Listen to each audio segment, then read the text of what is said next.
Nesse vídeo nós vamos falar sobre 6 orientações, dicas para educar o seu filho. Vem comigo e não perde!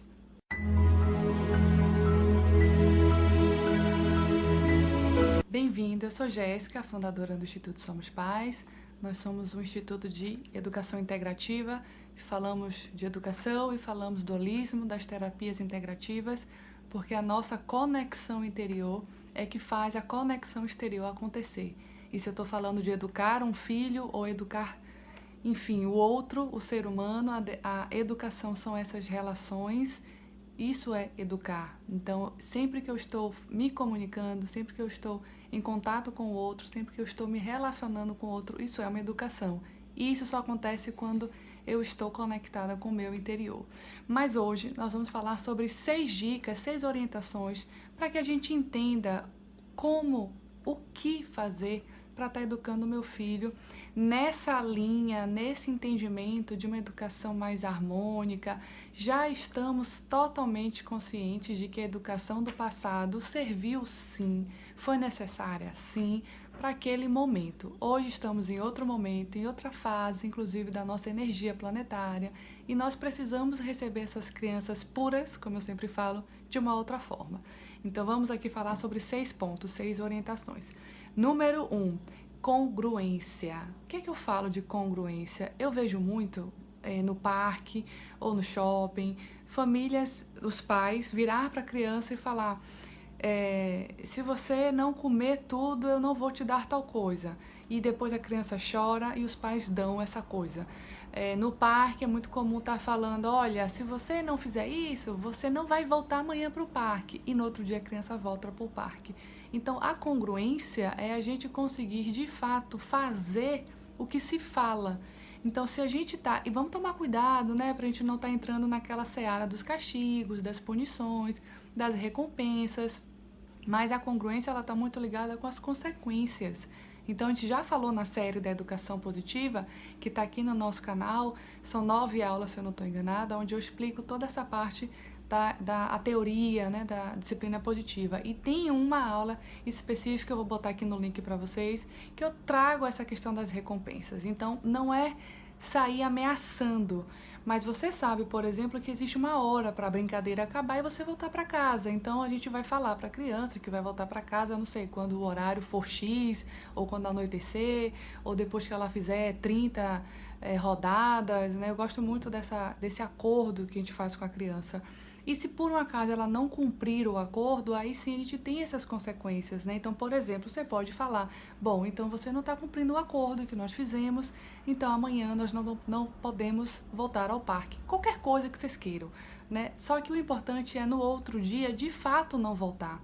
Porque o que é que a congruência ensina? Nossa, o que meu pai e a minha mãe falam é verdade, faz sentido, existe verdade no que eles falam, com o que eles fazem, e aí sim a criança vai entendendo as consequências, ela vai começando a entender que ela faz parte de toda essa construção, de toda essa elaboração. Os acordos eles vão ter, as crianças levam a sério, né, quando elas entendem que a consequência é real. Então elas já fazem um acordo e de fato elas começam a cumprir. Mas o que eu vejo é justamente o contrário, é falar para ameaçar, é falar por conta para dar medo na criança e não cumpre o que se fala. E aí não tem nenhuma congruência. Segunda dica, segunda orientação é transparência. E aí a gente precisa compreender que a transparência também está ligado com a congruência, fazer o que se fala, mas principalmente a transparência de falar o que se sente. Eu gosto muito de dar um exemplo comum, muito comum. Os pais não querem que as crianças percebam quando eles estão tristes. Natural, a gente não quer que a criança sofra. Então a gente chega triste por alguma coisa, é normal, o ser humano ele passa pelas suas dores, porque a dor é o que educa. Então a gente chega totalmente triste e a criança olha e ela consegue fazer toda essa leitura. Porque a fala, né, essa palavra dita, esse oral, ele não é tão forte quanto a palavra não dita, quanto o corpo. Essa linguagem corporal, ela é muito mais forte. Tanto que um abraço vale mais que 1000 palavras. Então, a mãe, o pai, a mãe até 5 anos termina sendo mais forte ainda essa percepção da criança.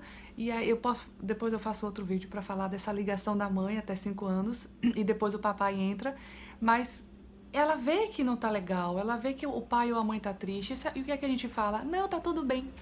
Não, tá tudo bem. Que transparência é essa que você está ensinando para o seu filho? Essa preocupação dos pais de não querer que os seus filhos sofram, de querer tirar a frustração dessas crianças, é um maior perigo da educação, que sempre aconteceu.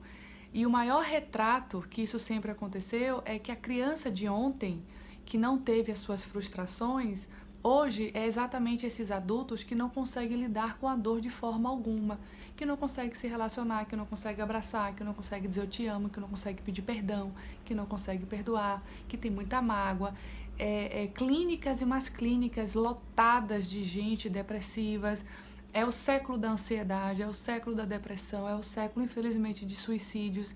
Então, a nossa criança de ontem não soube lidar com essa dor. E hoje esse adulto não sabe, simplesmente não sabe olhar para a sua dor e perceber o que eu aprendo com essa dor. Porque a dor, ela educa. E se os pais não sabem lidar com isso, é natural que ela queira que a sua criança não perceba isso. E aí vamos tomar cuidado, porque essa dor é uma forma de ensinamento para a criança. É claro que a gente não vai aqui falar como se fosse um adulto, mas vamos falar numa linguagem que a criança entenda. Nossa, a mamãe tá triste porque eu tive um problema no trabalho. Olha, pronto.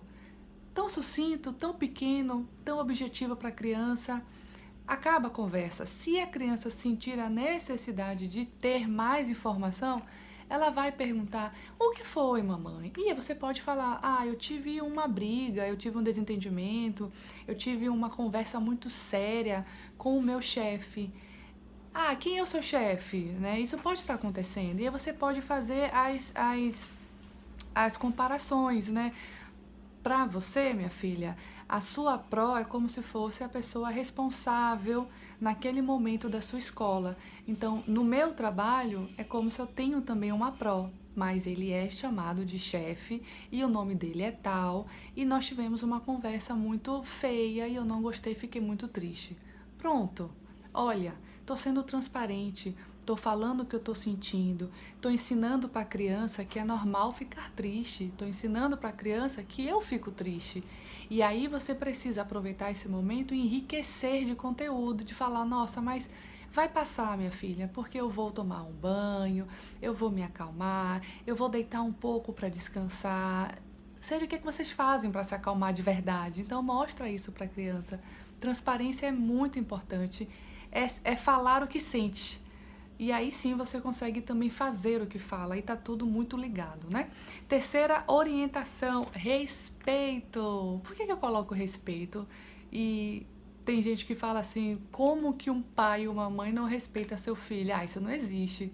Só que a gente não entende que por menor que seja essa criança, e aí eu falo até de bebê recém-nascido, ela já é uma pessoa.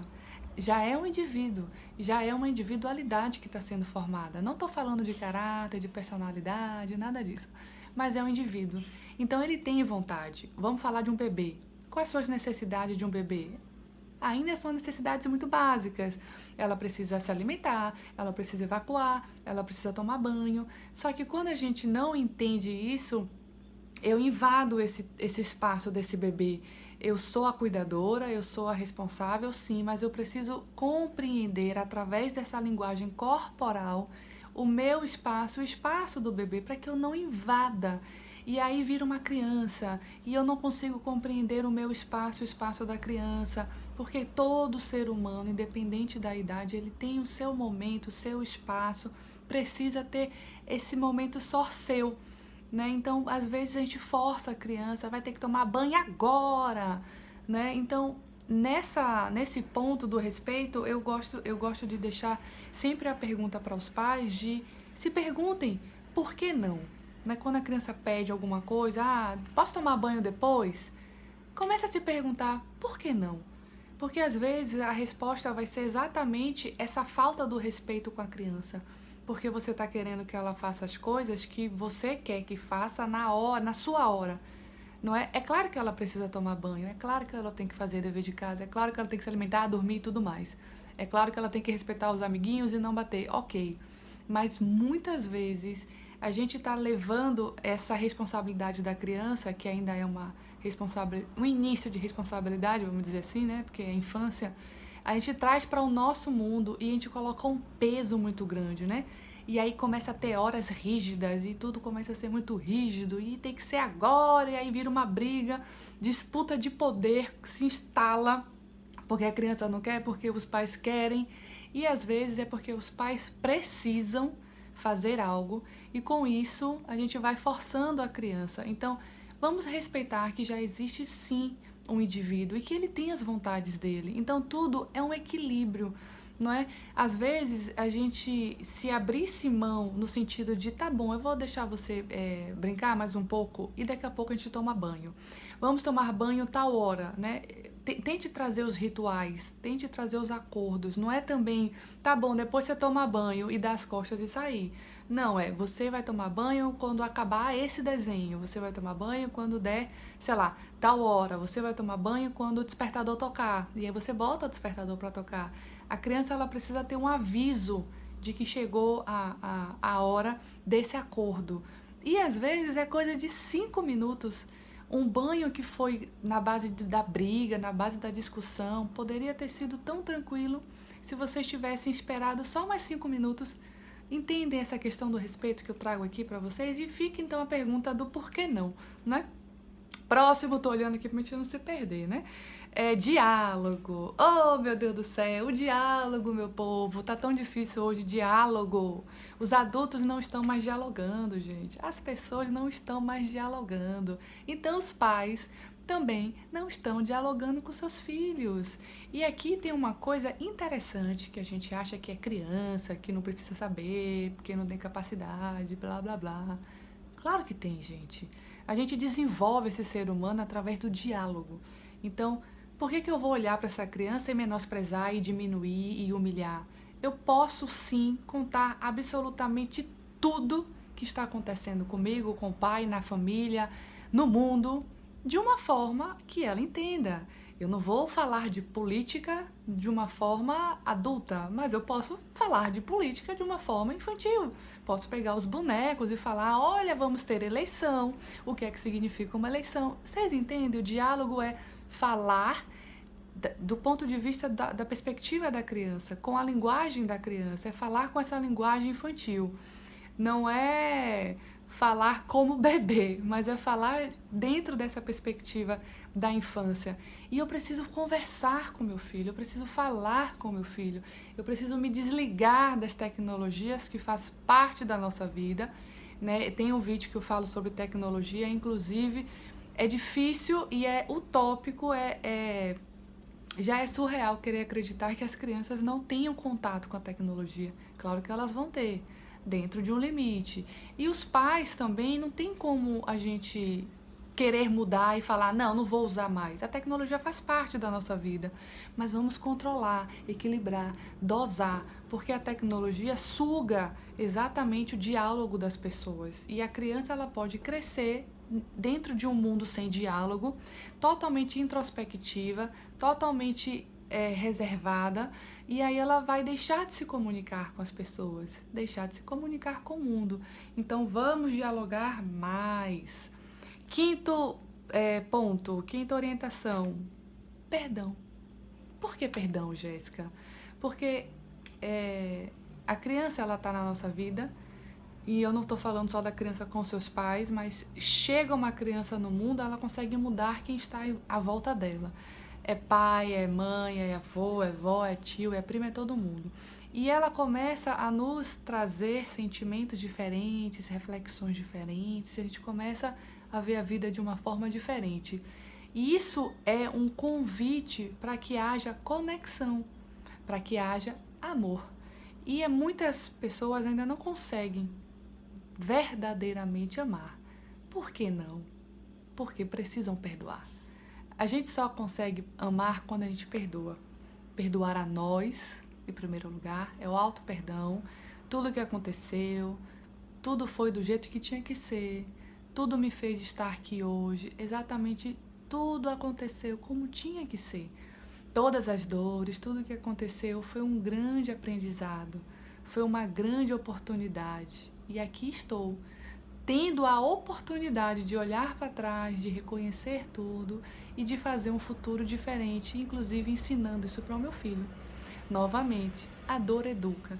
Então esse auto-perdão tem que acontecer para que eu possa perdoar os outros, para que eu possa amar.